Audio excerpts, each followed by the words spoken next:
Hello student, welcome to my YouTube channel board exam. तो आज हम अपने इस क्रैश कोर्स की सीरीज़ में न्यू चैप्टर पढ़ेंगे, हेरिडिटी एंड इवोल्यूशन। तो आप ये जान लीजिए कि हेरिडिटी के फादर मेंडल को कहा जाता है और इवोल्यूशन के फादर चार्ल्स डार्विन है। ठीक है, तो हम इस चैप्टर को पढ़ने से पहले इसके कुछ पॉइंट को जान लेते हैं, कुछ टर्म को जान लेते हैं जो कि आपको चैप्टर के अंदर में मिलेंगे। तो फर्स्ट आप जान लीजिए हेरिडिटी। हेरिडिटी जिसे हिंदी में आनुवांशिकता कहते हैं और इंग्लिश में हेरिडिटी कहते हैं। हेरिडिटी होता क्या है, एक बार आप हिंदी में सुन लीजिएगा, आपको समझ में आ जाएगा, फिर हम इंग्लिश में आपको ट्रांसलेट कर देंगे, आपको एक्सप्लेन कर देंगे। तो हेरिडिटी क्या होता है, जो जीन्स होते हैं अपने पेरेंट्स से, जब जीन्स पेरेंट्स से उनके बच्चों में जाते हैं, उनके बच्चों में जाते हैं, ठीक है, तो यही क्या होता है, कुछ करेक्टरिस्टिक जो होते हैं, करेक्टर या ट्रेड्स जो होते हैं, जब वो पेरेंट्स से बच्चों में संचरण करते हैं, ट्रांसमिशन करते हैं, तो इसी को हम हेरिडिटी कहते हैं। Heredity is the continuity of a feature from one generation to another.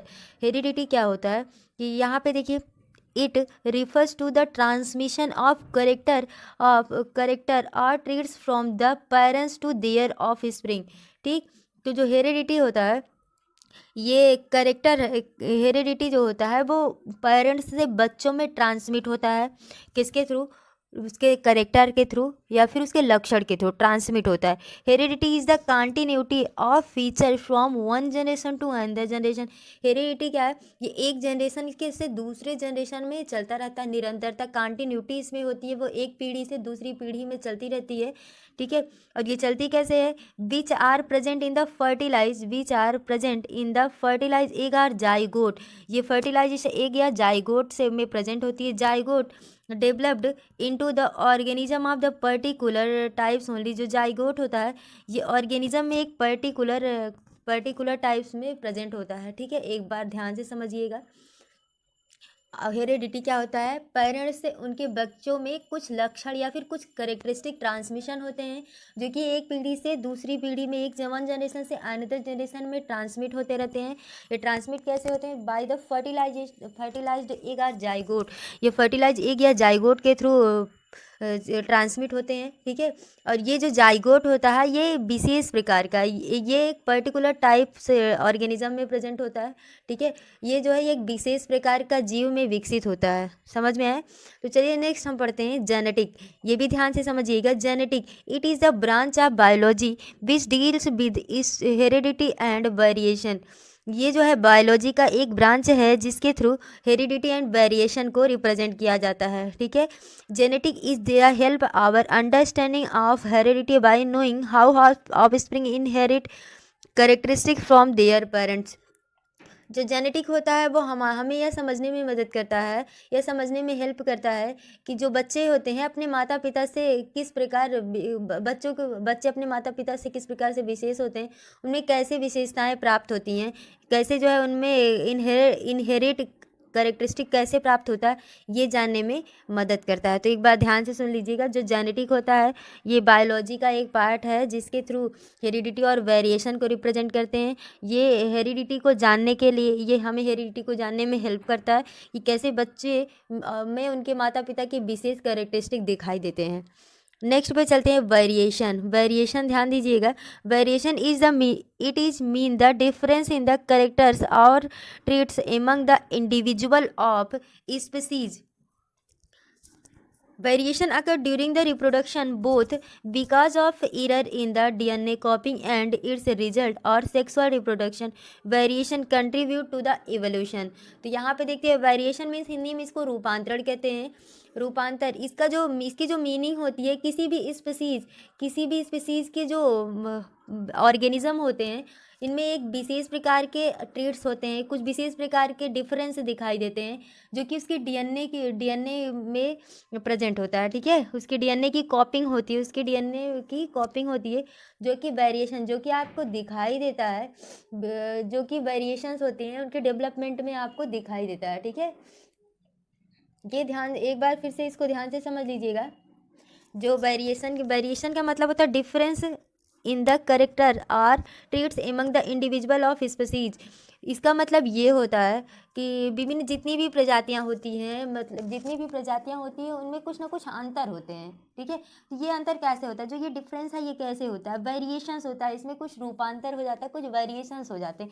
एक पीढ़ी से दूसरी पीढ़ी में डीएनए की कॉपिंग तो होती है, पर कुछ ना कुछ वेरिएशंस भी हो जाते हैं।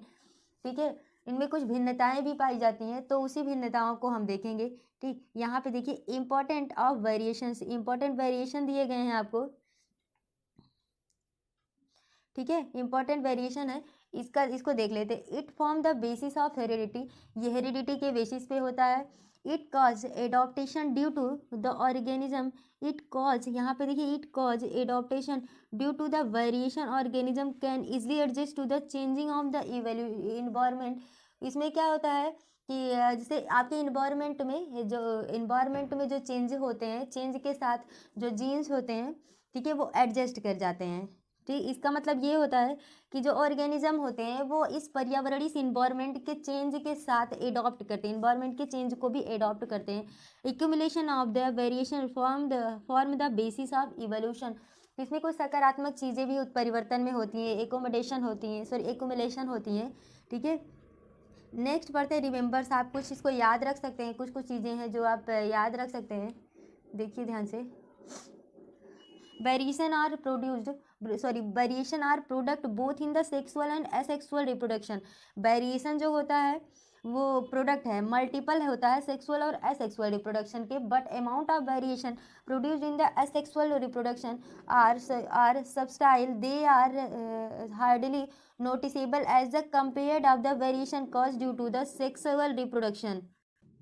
ओके, तो यहाँ पे देखिए वेरिएशन और प्रोडक्ट, हमने आपको बताया कि ये जो वेरिएशंस होता है ये सेक्सुअल और एसेक्सुअल रिप्रोडक्शन दोनों का मल्टीपल होता है, दोनों का प्रोडक्ट होता है। बट एसेक्सुअल रिप्रोडक्शन इतना कम होता है कि वो सेक्सुअल रिप्रोडक्शन की तुलना में याद रखने योग्य तो नहीं होता। ठीक है, क्योंकि सेक्सुअल रिप्रोडक्शन में वेरिएशंस बहुत ज़्यादा होते हैं और असेक्सुअल रिप्रोडक्शन में वेरिएशन बहुत ही ज़्यादा कम होते हैं। ठीक, अब आते हैं नेक्स्ट पढ़ते हैं जीनोटाइप। जीनोटाइप क्या है, the genetic constitution of the organism that is genotype of human male is the 44 + XY and genotype of human female is 44 2XX। तो जीनोटाइप देखते हैं, यह ऑर्गेनिज्म की ये जो होता है ये एक जेनेटिक कॉन्स्टिट्यूशन होता है, किसी भी ऑर्गेनिज्म की एक जेनेटिक कॉन्स्टिट्यूशन होता है, जो कि बताया गया कि जो फीमेल होते हैं, फीमेल में ये जो जेनेटिक कॉन्स्टिट्यूशन होता है 44 + XY होता है, और मेल में ये जो जीनोटाइप होता है ये 44 + XX होता है। यहाँ पे हम एक चीज़ आपको बता देते हैं कि XY जो होता है वो हमेशा मेल बॉडी में होता है और XX जो होता है वो फीमेल बॉडी में होता है। ये 44 + XY लिखा है, मतलब 44 के बाद X 45 और Y 46 होते हैं।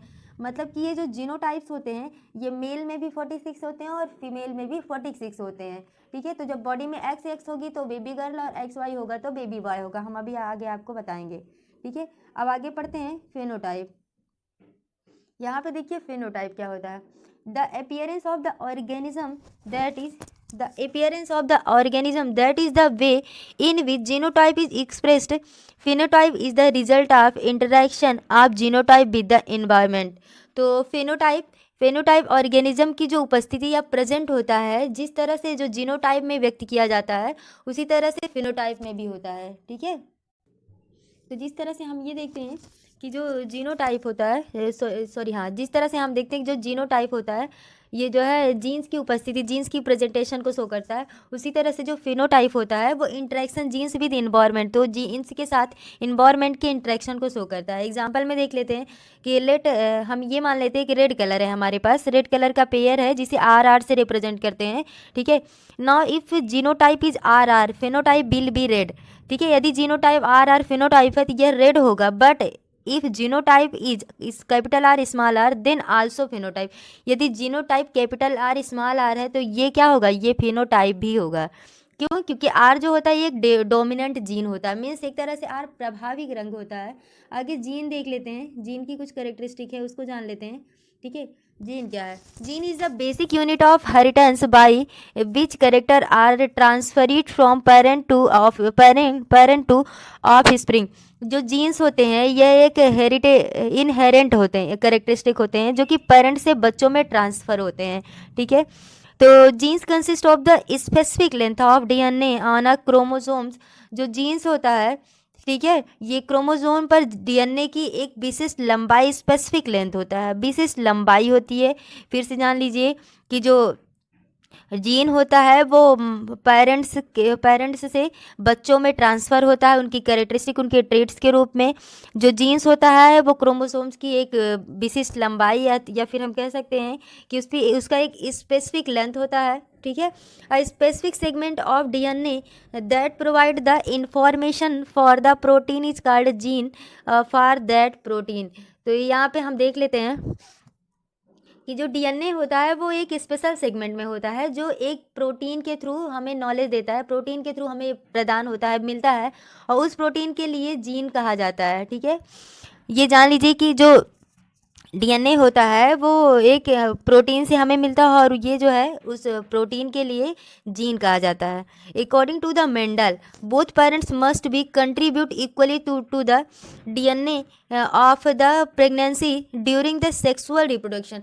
तो जो मेंडल थे, मेंडल के अनुसार जब सेक्सुअल रिप्रोडक्शन में जो मदर्स और फादर बोथ जो होते हैं उनके जो डीएनए होते हैं वो समान रूप से ट्रांसमिट होते हैं। मेंडल ने क्या बताया था, सेक्सुअल रिप्रोडक्शन में जो मदर्स और फादर होते हैं, जो प्रेगनेंसी के दौरान, सॉरी प्रोजेनी के दौरान जो मदर्स और फादर होते हैं उनके जो जीन्स होते हैं वो बच्चों में सेम तरह से ट्रांसफ़र होते हैं, ठीक है। As both parent determine that the trait in the progeny so both parents must be contributing a copy to the same gene, ठीक। तो इसलिए ये कहा जाता है कि जो माता पिता दोनों जो है ये निर्धारण करते हैं, माता पिता के दोनों के गुण ये निर्धारण करते हैं कि बच्चे कैसे होंगे। इसलिए दोनों माता पिता दोनों के जो जीन्स होते हैं वो एक कॉपी के रूप में बच्चे में जाते हैं, ठीक है, कॉपिंग होते हैं। बच्चे जो होते हैं पेरेंट्स के जीन की कॉपिंग होते हैं, ठीक है। ये जानते रहिए कि जो बच्चे होते हैं वो पेरेंट्स की जीन, मतलब पेरेंट्स के जो लक्षण होते हैं वो बच्चों में ट्रांसमिट होते हैं, जाते हैं। नेक्स्ट देख लेते हैं क्रोमोसोम। क्रोमोसोम क्या है, जिसे हिंदी में गुणसूत्र कहते हैं। These are the long thread parents present in the nucleus of every cell. ये एक लंबी कोशिका होती है, या फिर हम कह सकते हैं कि ये हर न्यूक्लियस में प्रेजेंट होता है, एक थ्रेड्स के जैसा लंबा होता है, हर न्यूक्लियस में प्रेजेंट होता है। Chromosome are made up of the DNA and proteins. Chromosome DNA और प्रोटीन्स से बने होते हैं। Each chromosomes contains very long molecule of DNA. तो जितने भी क्रोमोसोम्स होते हैं वो जो है डीएनए के बहुत लंबे मॉलिक्यूल्स से बने होते हैं। प्रत्येक जितने भी क्रोमोसोम्स होते हैं डीएनए का एक बहुत बड़ा लंबा मॉलिक्यूल्स होता है, ठीक है। अब ये याद रखने योग्य बात है, इसको ध्यान दीजिएगा। Each gene set in the present as the separate independent pieces card the chromosome. ये जितने भी जीन्स होते हैं प्रत्येक जीन सेट अलग अलग स्वतंत्र टुकड़ों के रूप में मौजूद होते हैं। जितने भी जीन्स होते हैं सब अलग अलग टुकड़ों के रूप में मौजूद होते हैं, जिसमें प्रत्येक को क्रोमोसोम कहते हैं। आपकी बॉडी जो न्यूक्लियस होते हैं उसमें बहुत सारे जीन्स होते हैं, ठीक है, और सारे जीन्स अलग अलग मौजूद होते हैं जिन्हें क्रोमोसोम्स कहते हैं। Each cell have the 2 copies of each chromosome. एक जितनी भी सेल होती है वो क्रोमोसोम की 2 कॉपीज को रखती है, 1 each from male and 1 female. एक मेल पेरेंट का होता है और दूसरा फीमेल पेरेंट्स का होता है। Every germs cell will take 1 chromosome from each pair and these may be either maternal or parental origins. इस तरह से क्या होता है कि जितने भी 2 प्रजातियां बनाते हैं, ठीक है, प्रत्येक जो भी जीन्स होते हैं वो माता और पिता दोनों पक्ष को लेकर चलते हैं। एक मदर्स का जीन्स होता है तो ये फादर्स का जीन्स होता है, दोनों मिलाकर के एक क्रोमोसोम बनते हैं, ठीक है। वेन 2 जर्म सेल कंबाइन, जब 2 जर्म सेल कंबाइंड होते हैं, संयोजित होते हैं, they will restore the normal number of chromosome. तो वे नॉर्मल नंबर ऑफ क्रोमोसोम्स रखते हैं, ठीक है। It the progeny ensuring the stability of the DNA the species such the mechanics of inheritance is used by the sexually and asexually reproducing organism. तो ये जान लीजिए कि एक तरह से ये समझ लीजिए कि वे जो प्रजातियां होती हैं या फिर जो ऑर्गेनिज्म होते हैं उनके जो डीएनए होते हैं वो स्टेबल हो जाते हैं, मतलब वो सर्टेन होते हैं। उनके जो पूर्वज होते हैं मीन्स उनके पेरेंट्स होते हैं, पेरेंट्स में जितने भी क्रोमोसोम्स होते हैं उतनी संख्या आगे भी बढ़ती है। एक तरह से हम कह सकते हैं कि जो क्रोमोसोम्स होते हैं वो ऑफ स्प्रिंग को उनके पेरेंट्स से मिलते हैं, वो उनको एक इनहेरिटेज के रूप में मिलता है, विरासत के रूप में मिलता है, ठीक है, और जो कि सेक्सुअल या असेक्सुअल रिप्रोडक्शन से आगे बढ़ता है। नेक्स्ट पढ़ते हैं, आता है allele. It is the alternative form of the gene occupying the same position on the chromosome and affecting the same character but in two alternative ways, that is the free and attached earlobe are the alleles of earlobe characters। तो ये जान लीजिए, ये जो होता है यह एक जीन का ऑब्जेक्टिव फॉर्म होता है, ऑक्यूपाइंग फॉर्म होता है, ठीक है, ऑब्जेक्टिव फॉर्म होता है जो कि एक जीन एक क्रोमोसोम पर समान स्थिति में रहता है और दूसरे को प्रभावित करता है, और एक ही वर्ड एक ही तरह की चीज़ों को प्रभावित करता है। लेकिन जब दो वैकल्पिक तरीक़ों से इसे अलग करते हैं तो ये स्वतंत्र और संलग्न कान की लोब जैसे कि ये जो है, फिर जब इसे हम अलग करते हैं तो ये फ्री और अटैच्ड ईयर लोब जैसे होता है, ठीक है, अटैच्ड और फ्री ईयर लोब जैसे कैरेक्टरिस्टिक दिखाता है। आगे देखते हैं, जीन जो होता है वो एलील को रिप्रेजेंट करता है। तो कैसे करता है ये देखिए,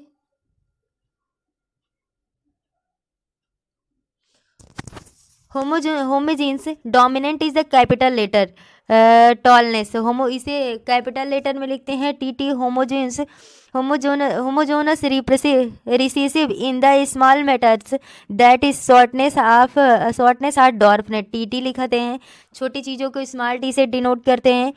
हेट्रोजोनस इट विल बी कॉल्ड, जब हेट्रोजोन्स होते हैं तो ये कैसे लिखा जाता है, कैपिटल टी और स्मॉल टी से लिखा जाता है।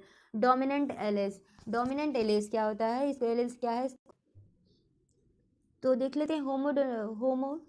डोमिनेंट एलील क्या होता है, यह एक विषम हेट्रोडोंट होता है, मतलब ये हेट्रोजीन्स और होमोजीन्स दोनों कंडीशन को रिप्रेजेंट करता है, ठीक है। इसे कैपिटल लेटर में ऑलवेज राइट करते हैं। Tallness in the P plant is denoted by the capital T, तो कैपिटल टी से हम प्लांट की जो टॉलनेस है उसको कैपिटल टी से डिनोट करते हैं। अब देखो यहाँ पे होमोजोनस देख लेते हैं, तो homozygous when both alleles of the particular genes are the same, जब दोनों जीन्स सेम रहते हैं तो होमोजोन्स होते हैं। हेट्रोजोन्स होते हैं जब दोनों जीन्स पर्टिकुलर जीन डिफरेंट होते हैं तो हेट्रोजोन्स होते हैं, ठीक है। डिप्लॉयड देख लेते हैं। डिप्लॉयड क्या होता है, जब जीन्स जो होते हैं जिनमें दो सेट होते हैं, ठीक है, जब सेल्स में दो सेट्स होते हैं तो वो डिप्लॉयड कहे जाते हैं। जैसे कि जो diploid cells have genetic constitution, तो डिप्लॉयड सेल जो होता है वो जेनेटिक कॉन्स्टिट्यूशन को कंटेन करता है। फिर आता है haploid cells. Haploid cells are organism containing one set of genes, haploid cells या organism one set of genes को कंटेन्स करता है, ठीक है। The human reproductive cells, human का जो रिप्रोडक्टिव सेल्स होता है लाइक एज स्पर्म या फिर ओवम, ये हैप्लॉयड सेल्स होते हैं। Have genetic constitution of N, ये जेनेटिक कॉन्स्टिट्यूशन एन रखते हैं, ठीक है। और भी इसके कुछ टर्म हैं। मोनोहाइब्रिड जो होता है ये जो क्रास होता है, ठीक है, क्रास जैसे छोटे से बड़े, अभी हम आगे इसको जो क्वेश्चन करेंगे तो उसी में देख लेंगे। मोनोहाइब्रिड भी है, डाई हाइब्रिड है, कुछ है जिसको हम अभी आगे जब आएगा तो इसी बीच में टर्म को देख लेंगे। तो फिर हम स्टार्ट करते हैं हेरिडिटी एंड इवोल्यूशन। हमने इसके सारे टर्म्स को देख लिए थे, जो जो चैप्टर में आएंगे तो हम इसको पढ़ेंगे। हेरिडिटी एंड इवोल्यूशन में आता है आपका हेरिडिटी एंड इनहेरिटेड ट्रेट्स। इसमें क्या है, मेंडल ने एक्सपेरिमेंट किया है सेक्स डिटरमाइन का, ठीक है, सेक्स डिटरमाइन और मेंडल एक्सपेरिमेंट है इसमें। तो अभी जैसे हम लोगों ने पढ़ा कि हेरिडिटी क्या है। Heredity refer to the transmission of characteristic from parents to offspring. Heredity के थ्रू जो करेक्टर्स होते हैं वो पेरेंट्स से ऑफस्प्रिंग में ट्रांसफ़र होते हैं, ओके। तो यहाँ पे देखिए, an inherited traits is the particular genetically determined feature and the distinguishes a person from other too. तो इन्हीं हेरिटेंट से, इन्हीं लक्षण से ये डिफाइन किया जाता है कि कौन किसका बच्चा है, या फिर बच्चों को अलग किया जाता है, डिफरेंट किया जाता है। जैसे कि कोई भी आदमी है, कोई भी व्यक्ति है, ठीक है, वह एक दूसरे से, जितने भी पर्सन हैं सब एक दूसरे से अलग होते हैं, ठीक है, सब के सब एक दूसरे से अलग होते हैं। Attach to the free earlobes in the human, जितने भी हैं सब किसी न किसी तरह से एक दूसरे से अलग ही होते हैं। तो देखते हैं rule for the inherited of the traits. Mendel का कंट्रीब्यूशन इसमें कैसे था। मेंडल ने मेंडल ने एक एक्सपेरिमेंट किया था, हम आपको बता देते हैं। मेंडल ने एक एक्सपेरिमेंट किया था जो कि मटर के पौधों पे उन्होंने गार्डन पी का यूज़ किया था, जिसका बोटेनिकल नेम है पाइसम सटाइवम, याद रखिएगा इसका, जिसका बोटेनिकल नेम है पाइसम सटाइवम। अच्छी बात तो ये थी कि मेंडल ने पी गार्डन मतलब गार्डन पी को ही चुना, क्योंकि इसमें बहुत जल्दी ही प्रिपेयर हो जाता, बहुत जल्दी ही तैयार हो जाता, और इसमें कई तरह के गुण भी दिखाई दिए, और जिसके कारण मेंडल को नोबेल प्राइज़ भी मिला था। ठीक है, तो इसमें देख लेते हैं मेंडल का जो ये रूल है। The rule for inheritance of the traits in the human being are related to the fact that both mother and father contribute an equal amount of the genetic material, that is DNA, to their offspring. So an offspring will be two version of the traits from two parents. तो यहाँ पे क्या कहा गया है, जो जितने भी मनुष्य होते हैं, जितने भी पर्सन होते हैं, सब में कुछ ना कुछ ट्रेट्स होते हैं, कुछ ना कुछ लक्षण दिखाई देते हैं। ठीक है, सब में उनके पूर्वजों से, उनके जो पूर्वज होते हैं उनसे कुछ ना कुछ लक्षण आए रहते हैं, चाहे वो माता पिता दोनों के लक्षण उनके संतानों में दिखाई देती है। किस योगदान में, किसके रूप में, डीएनए के योगदान में। वो उनके माता पिता से डिफर तो नहीं होते, उनके माता पिता से थोड़े बहुत डिफर होते हैं, लेकिन बाकी सेम ही होते हैं, क्योंकि डीएनए समान मात्रा में कंट्रीब्यूट करते हैं पेरेंट्स। तो एक तरह से मान लेते हैं कि अगर एक ही संतान, जो कि दो माता पिता, उनकी विशेषता के दो लक्षण मिलेंगे। ठीक है, किसी एक ही संतान में उनके माता पिता, कोई भी एक ही ऑफस्प्रिंग होगा तो उनमें उनके माता पिता के लक्षण दिखाई देते हैं। मेंडल ने ये जो ट्रेट्स था, ये जो करेक्टर थे, ये करेक्टर को उन्होंने उत्तराधिकार के नियम पर दिया है। उन्होंने ये कहा कि वो जो भी बच्चे होते हैं ये करेक्टर को अपने पूर्वजों से लेकर के आते हैं। ठीक, तो ग्रेगर जॉन मेंडल को जेनेटिक्स का फादर माना जाता है। ठीक है, इन्हें कहा जाता है फादर ऑफ जेनेटिक्स है, तो ये लर्न कर लीजिएगा आप, ये इंपॉर्टेंट है। ठीक है, उन्होंने यह भी कहा कि उन्होंने क्या लिया था अपने प्रयोग में, मटर का पौधा, जैसे हमने आपको बताया, उन्होंने मटर पौधे लिए जिसमें कई तरह के गुण दिखाई दिए, और उन्होंने कई तरह के ट्रेट्स देखे, कई तरह के करेक्टर देखे, जो कि उसको उनके विरासत में मिला था। एक तरह से कहते हैं इनहेरिटेज था, उनको उनके विरासत से मिला था। ठीक है, मटर के पौधों में, तो इस मटर के पौधों में कुछ इंपॉर्टेंट भी है, इसके कुछ इंपॉर्टेंट टर्म्स हैं, उसको देख लेते हैं। Chromosomes are long threads like the structural present in the nucleus of a cell which contains the heredity information of the cell in the form of genes। तो जो क्रोमोसोम्स थे वो न्यूक्लियस में मौजूद थे, एक धागे नुमा संरचना में। ये जान लीजिए कि एक लॉन्ग थ्रेड था, लॉन्ग थ्रेड की संरचना में वो प्रेजेंट थे न्यूक्लियस में, जिन्हें जीन के रूप में कहा गया, जिन्हें जीन कहा गया। और यही जीन जो है ये वंशानुगत होते हैं, ये पीढ़ी दर पीढ़ी, एक पीढ़ी से दूसरी पीढ़ी में ट्रांसफ़र होते रहते हैं। ठीक है, DNA is a chemical in the chromosome which carries the traits in the coded form। DNA जो होता है वो क्रोमोसोम में एक रसायन रूप में होता है, जो कि ट्रेट्स को एक से दूसरे में ले जाता है। जैसे कि आप ये जान लीजिए, जो DNA है, ठीक है, ये क्रोमोसोम में एक रसायन रूप से रहता है, एक केमिकल क्रोमोसोम के रूप में रहता है, विच कैरी ट्रेट्स, जो कि लक्षण को कोडेड फॉर्म में ले जाता है।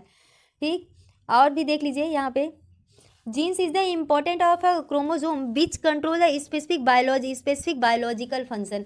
जो जीन्स होते हैं वो एक गुणसूत्र, वो जो क्रोमोसोम्स का एक पार्ट होते हैं। ठीक, जो जीन्स हैं वो क्रोमोसोम का एक पार्ट होता है, जो कि कंट्रोल करता है बायोलॉजिकल फंक्शन को, जो बायोलॉजिकल फंक्शन को कंट्रोल करता है। Okay, constructing the character, a pair of visible characters such as tall and dwarf, white and violet flowers, round and the wrinkles, seed green and yellow seed ETC। तो कुछ इसमें विरोधाभास भी दिखाई दिए थे, कुछ ऐसे वर्ड्स थे, कुछ ऐसे पेयर्स थे जिसमें विरोधाभास मतलब कि कॉन्ट्रास्टिंग दिखाई दिया था।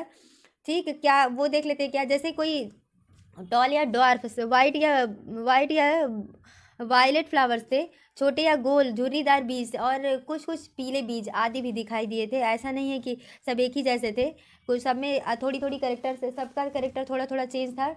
हाँ, आगे देखते डोमिनेंट ट्रेड्स, तो उसमें डोमिनेंट ट्रेड्स भी था, जिसकी एक तरह से जान जाते हैं कि जिसकी जो है कुछ ऐसे प्रमुख गुण होते हैं, कुछ ऐसे गुण होते हैं जो बहुत ज़्यादा दिखाई देते हैं, तो कुछ ऐसे कैरेक्टरिस्टिक थे जो पीढ़ी दर पीढ़ी खुद अपने आप अभिव्यक्त होने लगते थे, अपने आप दिखते थे, और जो कि प्रमुख लक्षण माने जाते हैं। जैसे हम एक तरह जानते हैं कि जो मटर का पौधा था उसमें मड़ोर, एक तरह से जो मटर प्लांट था वो डोमिनेंट, उसमें tallness is a dominant character, उसमें जो टॉलनेस था, एक तरह से कहिए जो मड़ोर होता है वो एक डोमिनेंट करेक्टर था, वो सब में दिखाई दिया। नेक्स्ट आपका था रेसेसिव ट्रेट्स मीन्स होता है आवर्ती फलन, आवर्ती गुण कह सकते हैं। The characteristic which does not express itself but which does not express itself but present in the generation in recessive traits. तो यहाँ पे देखिए कुछ ऐसे करेक्टर्स थे जो एक पीढ़ी में मौजूद थे, जो मौजूद तो थे लेकिन उस पीढ़ी में वो दिखाई नहीं दिए। ठीक है, उनके आवर्ती गुण हुए, जैसे कि पहले का, जैसे कुछ पौधे ऐसे थे जो छोटे हो गए, पहले बड़े थे फिर बाद में छोटे हो गए, वो बौने हो गए। ठीक है, तो इस तरह से उसमें गुण दिखाई दिए। नेक्स्ट देखते हैं। और होमोजेनस।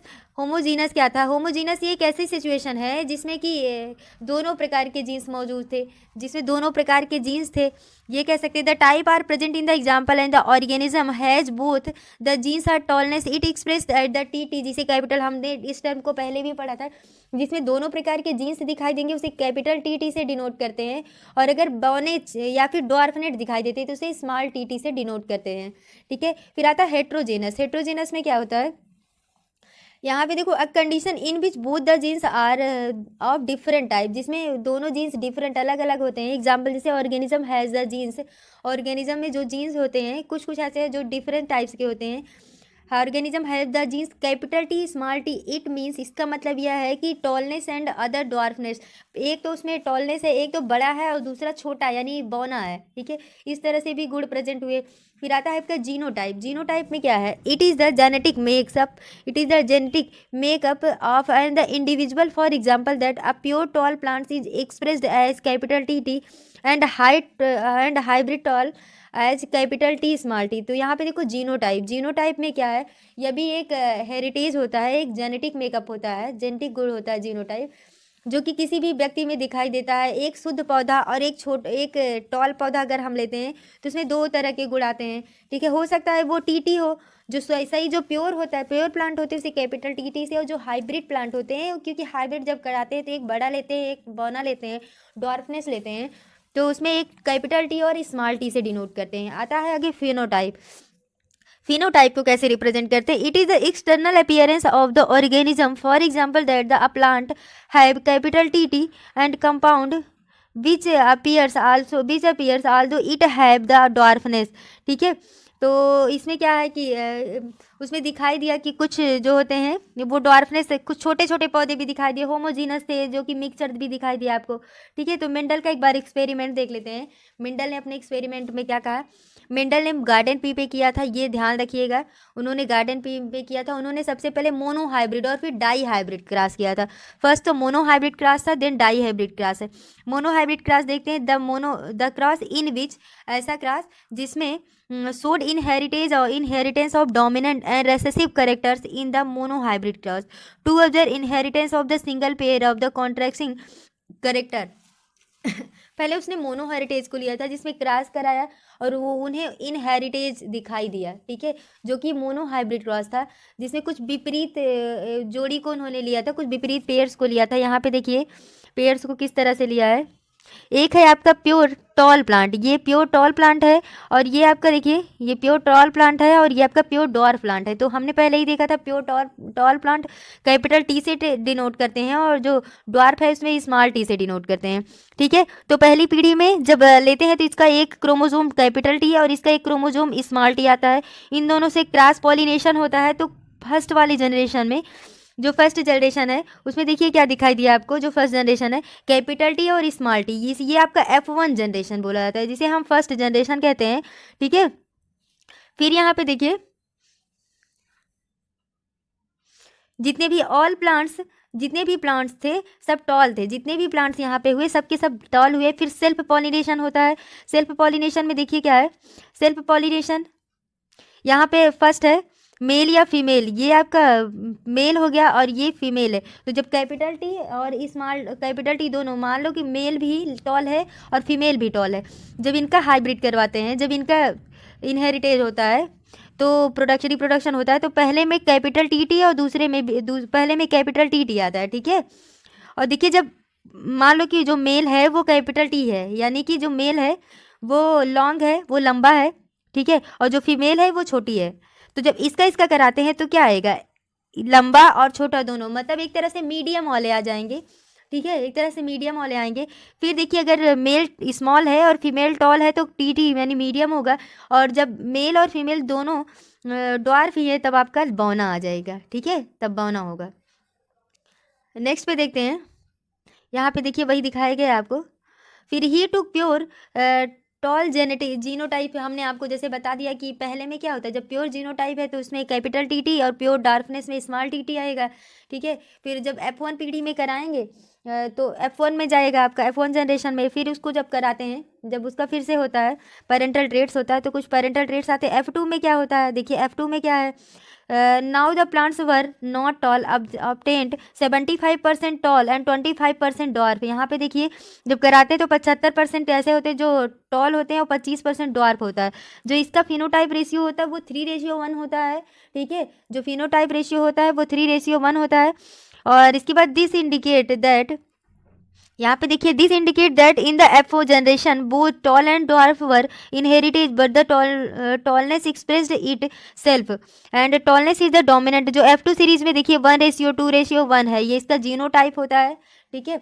जीनोटाइप 1:2:1 होता है जीनोटाइप, जैसे कि इसमें क्रॉस में दिखाया गया है, ठीक है।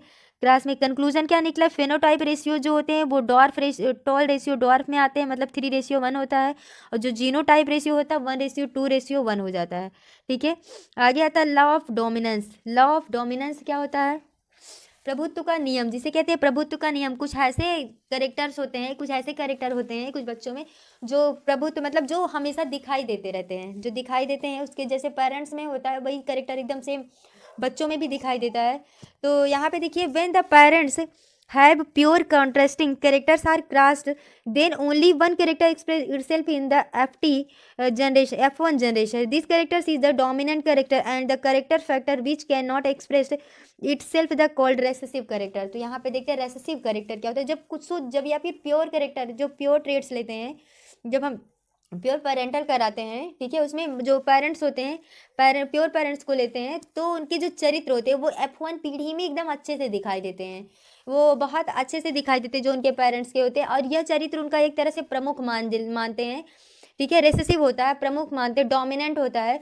जो करेक्टर्स होते हैं जो खुद को व्यक्त नहीं कर पाता है, ठीक है, जो प्रमुख होता है। और कुछ ऐसे भी होते हैं जो खुद को व्यक्त नहीं कर पाते और वो पुनरावृत्ति होती है उसकी, रेसेसिव होती है, डोमिनेंस हो जाते हैं, ठीक है। कुछ ऐसे होते हैं जो दिखाई देते हैं, कुछ ऐसे होते हैं जो दिखाई नहीं देते, जो होते तो हैं लेकिन व्यक्त नहीं होते, दिखाई नहीं देते, तो उनकी पुनरावृत्ति हो जाती है, ठीक है। रेसेसिव कैरेक्टर्स होते हैं, जो दिखाई देते हैं वो डोमिनेंस होते हैं, जो नहीं दिखाई देते वो रेसेसिव होते हैं, ये जानते रहिए आप।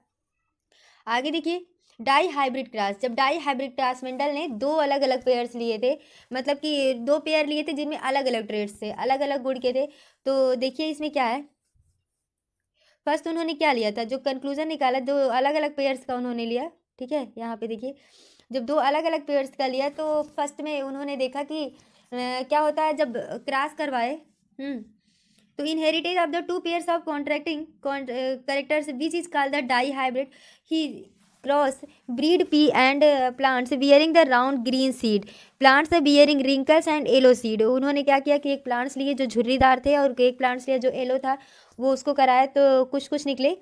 तो पहले जनरेशन में और दूसरे जनरेशन में यहाँ देखिए रिंकल्स ग्रीन इन द कितना 9:3:3:1 के रेशियोज में आए थे। कंक्लूजन क्या था, राउंड एंड येलो सीड 9 थे, राउंड एंड ग्रीन सीड, यहाँ पे देखिए जब कंक्लूजन में क्या निकला, राउंड एंड येलो सीड 9 थे, राउंड और ग्रीन सीड 3 थे, रिंकल्स एंड येलो सीड 3 हैं और जो रिंकल्स एंड ग्रीन सीड हैं वो 1 है। तो यही आपसे हमेशा पूछा जाता है कि इसकी रेशियो, इसका जो रेशियो है यही रेशियो पूछा जाता है क्या है। तो ये आपका जो रेशियो होता है वो है 9:3:3:1, यही इसका जो है रेशियोज पूछा जाता है। आप लर्न कर लीजिएगा 9:3:3:1, यही रेशियो से पूछा जाता है, ठीक है। चलिए आगे देखते हैं how do traits get expressed, कैसे ट्रेड्स दिखाई देते हैं, ठीक है, कैसे ट्रेड्स एक्सप्रेस होते हैं, व्यक्त कैसे किए जाते हैं। Cellular DNA is the information source for making protein in the cell. कुछ सेलुलर जो डीएनए होते हैं, सेलुलर डीएनए सेल्स होते हैं वो प्रोटीन बनाने की जो इन्फॉर्मेशन देते हैं, जो सेलुलर डीएनए होते हैं वो प्रोटीन बनाने का इन्फॉर्मेशन देते हैं, ओके। यहाँ पे देखिए उन्होंने लिया था राउंड ग्रीन, ठीक है, क्या लिया था, राउंड ग्रीन और रिंकल येलो। तो जो राउंड ग्रीन है RRYY राउंड है RR और YY येलो है, ठीक है।